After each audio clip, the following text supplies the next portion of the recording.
Bah on dirait bien que c'est terminé, voilà.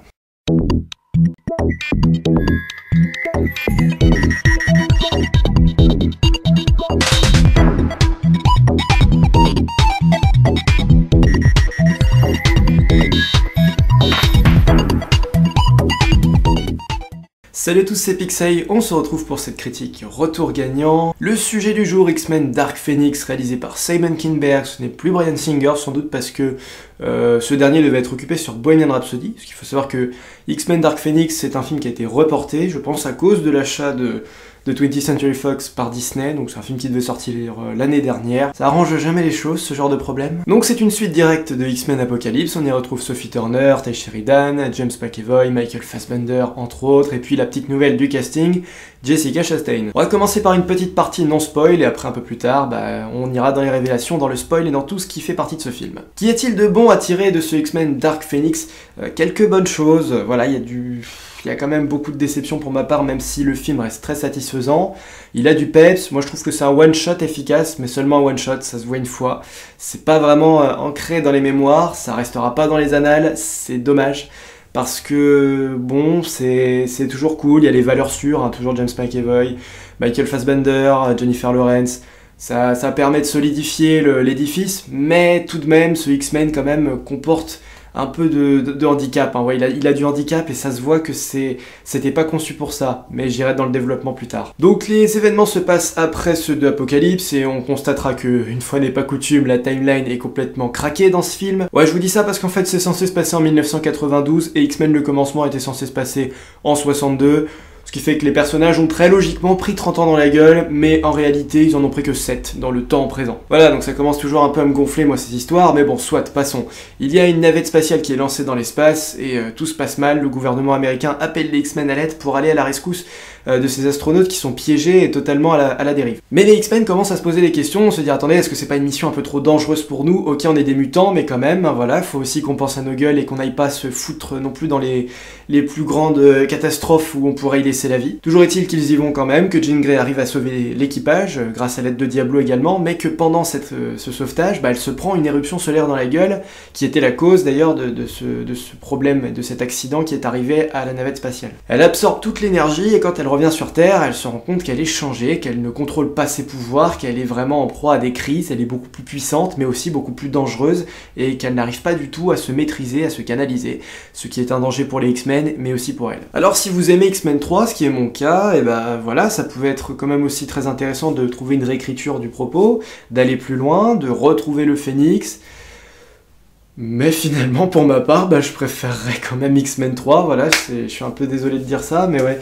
On s'attendait quand même à beaucoup mieux, justement, là, le nouveau casting, la nouvelle vague devait arriver, voilà, avec le retour de Cyclope, de Jean Grey, de Diablo, voilà, beaucoup plus jeune, histoire de redistribuer les cartes en fait, puisque on va dire que les événements de Days of a Future Past avaient annulé les 3 premiers films. Beaucoup étaient en hype sur Sophie Turner parce qu'elle nous vient de Game of Thrones, bon soit, voilà, je trouve qu'elle fait une bonne Jean, mais franchement le personnage va souffrir là aussi de pas mal de soucis, des conséquences de tout ce qui va entourer la production du film qui fait que voilà, c'est le dernier X-Men, donc faire le Phénix sur un seul film, c'était un peu le problème de X-Men 3 aussi, voilà, de la faire apparaître soudainement et de la faire disparaître 3/4 d'heure de film après.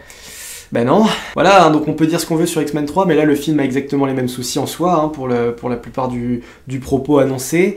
Et après, pour les autres X-Men, c'est bien ou c'est pas bien, ça dépend, hein. Vif Argent, il est très très peu présent, il est pas forcément...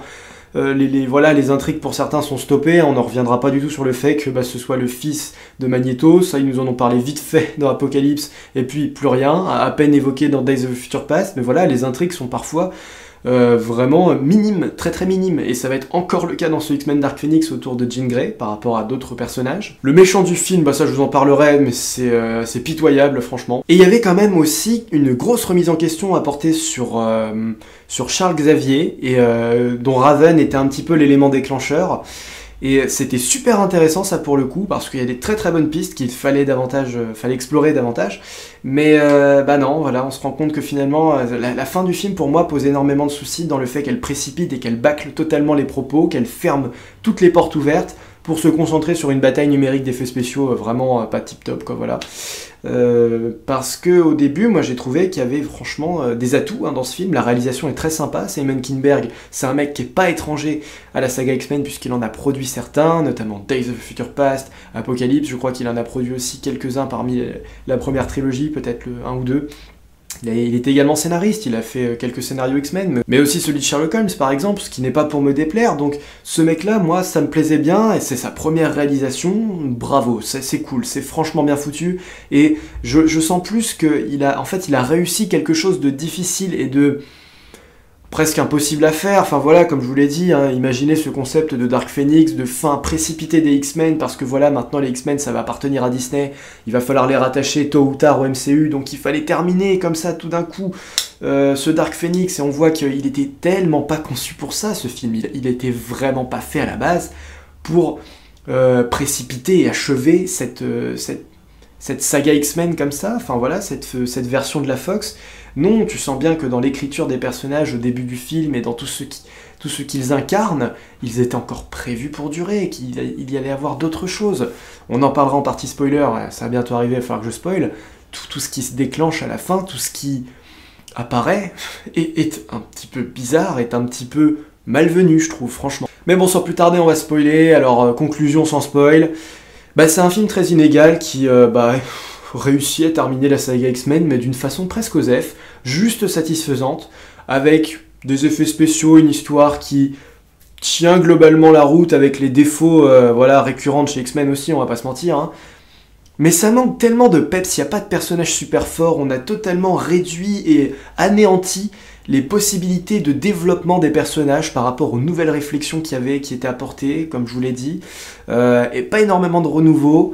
Il y a un propos, une réalisation qui, franchement, donne à bouffer, sont alléchantes, et puis malheureusement, au fil du film, se casse un petit peu la gueule pour revenir vers du standard et vers une fin Venom, où c'est de la baston, où tout ce qu'on a pu dire au début, toutes les questions qui étaient soulevées sont totalement oubliées, sont totalement effacées, et puis ça redevient du super-héroïsme des plus malvenu, assez malvenu par rapport à ce qu'on aurait aimé voir du Phoenix.